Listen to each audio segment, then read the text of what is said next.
Hello दोस्तों, क्या आपने कभी अपना स्टार्टअप शुरू करने का सपना देखा है? मुझे पूरा यकीन है कि कभी न कभी तो स्टार्टअप का ख्याल आपके मन में ज़रूर आया होगा और ऐसा हम सब के साथ होता है।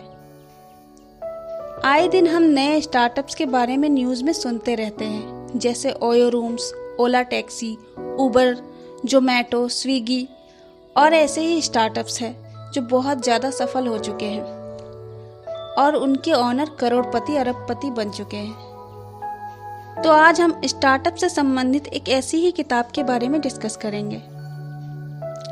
बुक का नाम है 0 to 1 और इसे लिखा है पीटर थिल ने।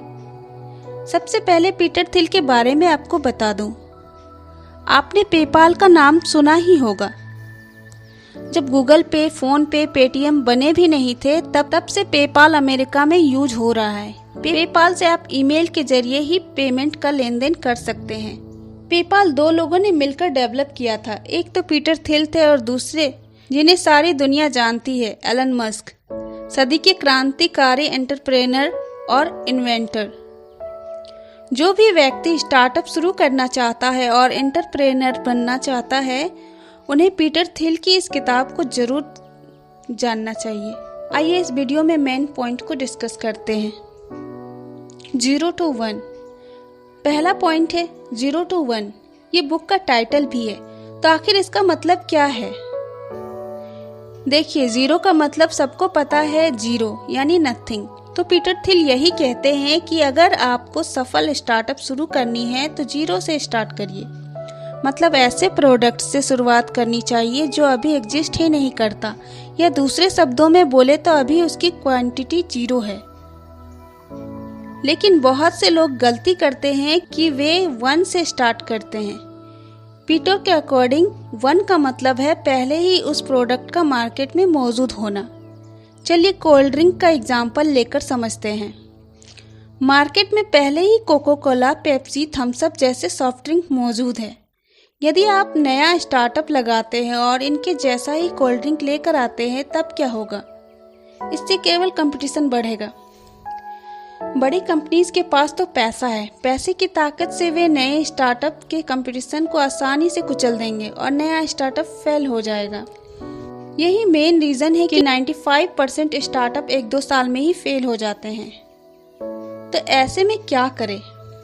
यही पीटर थिल ने समझाया है कि 0 से स्टार्ट करें, न कि 1 से। इसका मतलब है कि कोई ऐसा प्रोडक्ट लाने की सोचे जो एकदम नया हो, ऐसा प्रोडक्ट जो मार्केट में नहीं मिलता हो। जब प्रोडक्ट एकदम नया होगा तो उसका कोई कंपटीशन भी नहीं होगा। लोगों को वो प्रोडक्ट आपसे ही खरीदना पड़ेगा, जिससे आपको बहुत प्रॉफिट होगा और आपका स्टार्टअप भी सफल हो जाएगा। एग्जाम्पल के लिए एयरबीएनबी भी डिस्कस कर सकते हैं। देखिए, पहले टूरिस्ट के रहने के लिए होटल्स ही होते थे, लेकिन ब्रायन, जोई और नाथन एक नया कॉन्सेप्ट लेकर आए जो एकदम ब्रांड न्यू था। उन्होंने सोचा कि बहुत से घरों में 1-2 कमरे हमेशा ही फ्री पड़े रहते हैं, तो क्यों ना इन कमरों को टूरिस्ट को होटल से सस्ते दाम पर रहने के लिए दे दिया जाए। इसी आइडिया को लेकर उन्होंने एयरबीएनबी वेबसाइट बनाकर अपना स्टार्टअप लॉन्च कर दिया। यह आइडिया बहुत यूनिक था। इससे पहले ऐसा कोई भी प्रोडक्ट मार्केट में नहीं था। लोगों को ये काफी पसंद आया। लोग धीरे धीरे इस वेबसाइट से जुड़ते चले गए। सबने अपने घरों में खाली पड़े कमरे ऑफर कर दिए। इससे टूरिस्ट को भी बहुत फायदा हुआ, क्योंकि होटल्स के मुकाबले इनका रेंट बहुत कम था और टूरिस्ट को घर जैसा एहसास होता था। आज इस कंपनी का टर्नओवर अरबों में है। ऐसा इसलिए हो सका क्योंकि उन्होंने 0 से स्टार्ट किया, मतलब एकदम नए आइडियाज से। अगर वो भी दूसरों की कॉपी करके कोई होटल खोलते तो क्या उन्हें इतना प्रॉफिट होता? कभी नहीं। इसलिए कभी भी दूसरों की आइडिया कॉपी ना करें, बल्कि अपने यूनिक आइडिया पर बेस्ड कोई नया प्रोडक्ट लाने की सोचें। मोनोपोली बनाइए। पीटर थिल कहते हैं कि आप अपनी कंपनी की मार्केट में मोनोपोली बनाने की कोशिश करें। इससे बहुत अधिक फायदा होता है। मोनोपोली का मतलब है सारे मार्केट में आपका ही प्रोडक्ट हो। कुछ लोग ये बोल सकते हैं कि मोनोपोली बुरी होती है, इससे कीमतें काफी बढ़ जाती है। लेकिन ये तो इस बात पर डिपेंड करता है कि स्टार्टअप ओनर स्वार्थी है या अच्छा इंसान है। ओनर कीमतें ना बढ़ाकर भी मोनोपोली से बहुत फायदा कमा सकता है। इससे लोग उससे गुडविल भी देंगे और स्टार्टअप की ग्रोथ के लिए बहुत फायदेमंद होती है। इंडिया में मोनोपोली का बेस्ट एग्जाम्पल है IRCTC। IRCTC एक प्राइवेट कंपनी है जहां पर आप इंडियन रेलवे का टिकट बुक कर सकते हैं। आप सिर्फ और सिर्फ इस कंपनी की वेबसाइट से ही रेल टिकट बुक कर सकते हैं। ऑनलाइन और कोई दूसरी कंपनी नहीं है जहां से आप रेल टिकट बुक कर सकते हैं। इसलिए ये कंपनी हमेशा मोटा मुनाफा कमाती है क्योंकि इसने मोनोपोली बना रखी है। Characteristic of A successful startup. किताब के अगले भाग में पीटर थिल बताते हैं कि एक सफल स्टार्टअप के लिए क्या विशेषताएं होनी चाहिए। उन्होंने 4 इंपॉर्टेंट विशेषताएं बताई है: proprietary, network effect, economy of scale, branding. आइए एक एक करके चारों को जानते हैं। आपके स्टार्टअप में प्रोप्राइटरी की विशेषता जरूर होनी चाहिए, जिसका मतलब है आपके प्रोडक्ट पर पूर्ण रूप से आपका अधिकार होना चाहिए। इसके लिए आप प्रोडक्ट का ट्रेडमार्क या कॉपीराइट जरूर करवा लें। इससे कोई भी आपके प्रोडक्ट को कॉपी नहीं कर पाएगा। जैसे डोमिनोज पिज्जा को कोई भी जैसे को तैसा शुरू नहीं कर सकता। इसके लिए पहले उसको फ्रेंचाइजीज राइट्स कंपनी से खरीदने पड़ेंगे। कोई भी प्रोडक्ट बनाए तो पहले उसका पेटेंट करवा ले या उसका कॉपीराइट करवा ले। ये प्रोडक्ट के टाइप पर डिपेंड करता है कि आपको पेटेंट मिलेगा या कॉपीराइट। ज्यादातर मेडिसिन के लिए पेटेंट मिलते हैं और बुक्स के लिए कॉपीराइट। Network effect. आपका प्रोडक्ट ऐसा होना चाहिए जिसका नेटवर्क बन सके। जैसे फेसबुक पहले USA में स्टार्ट हुआ था, फिर धीरे धीरे यूजर्स जुड़ते चले गए और सब फेसबुक यूज करने लगे और नेटवर्क बढ़ता ही चला गया। आज लगभग सारी दुनिया में यह फैल चुका है। क्या ऐसा प्रोडक्ट बनाने के बारे में सोच रहे हैं जिसका नेटवर्क पूरी दुनिया में फैल सके? पीटर कहते हैं कि स्टार्टअप पहले छोटे से स्टार्ट करना चाहिए, लेकिन उसमें ऐसी क्वालिटी भी होनी चाहिए कि बाद में उसे स्केल करके बड़ा किया जा सके। बहुत से एग्जाम्पल दिए जा सकते हैं: अमेज़न, ओयो होटल्स, उबर, पतंजलि। पहले ये सब स्टार्टअप छोटे स्केल पर शुरू हुए थे, लेकिन आज पूरी दुनिया में फैल चुके हैं। ब्रांडिंग। ऑथर कहते हैं कि आपको अपने प्रोडक्ट की ब्रांडिंग जरूर करनी चाहिए। आपने बहुत से ब्रांड के बारे में सुना ही होगा, जैसे एप्पल, एडिडास, सैमसंग, प्राडा, रे-बैन आदि। कोई प्रोडक्ट ब्रांड कब बनता है? जब उसकी क्वालिटी बहुत ही टॉप नॉच लेवल की होती है। क्वालिटी ज़्यादा लाने के लिए उसमें इन्वेस्टमेंट भी ज़्यादा करनी पड़ती है और एफर्ट्स भी बहुत ज़्यादा लगाने पड़ते हैं। इससे की कीमत भी ज़्यादा हो जाती है, लेकिन वो ब्रांड बन जाता है। ऐसा प्रोडक्ट इस्तेमाल करने पर कस्टमर को बहुत अच्छा फील होता है। वो इसके लिए ज़्यादा पैसा खर्च करने के लिए भी तैयार हो जाते हैं। इस प्रोडक्ट को वो स्टेटस सिंबल भी मानने लगते हैं। एप्पल के प्रोडक्ट की कहानी तो सबको पता ही है। एप्पल का फ़ोन लेने का ड्रीम किस टीनेजर को नहीं होता। वहीं दूसरी ओर अगर आप घटिया प्रोडक्ट बनाते हैं जिसकी कोई ब्रांड वैल्यू नहीं है, तो कोई उसे फ्री में भी लेने को तैयार नहीं होगा।